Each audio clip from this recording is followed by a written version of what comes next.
कायद अवाम ने अपने जान का नजराना पेश किया। मेरे 2 भाई शहीद हुए हैं। जो अवाम की तकलीफ है वो मेरी तकलीफ है। विसरी न सगंदियां हर के हर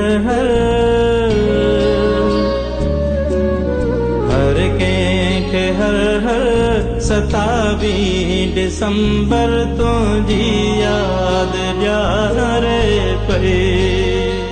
शहीद जमहूरियत अगुणी वज़ीर आज़म शहीद राणी मोहतरमा बेनज़ीर भुट्टो के 27 दिसंबर यौम शहादत के मौके ते सुर्ख सलाम पेश करियूं था, जे पंहिंजे मुल्क ऐं क़ौम लाइ पंहिंजी जान जो नज़रानो ॾिनो।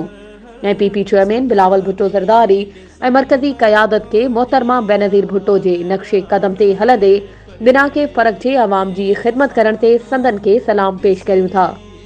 पारा सरदार मीर अब्दुल अज़ीज़ जमाली अगवान पाकिस्तान पीपल्स पार्टी तलहार।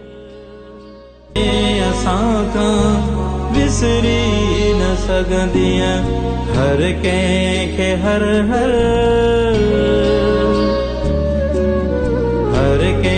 के हर 27 दिसंबर तो जी याद रे पे।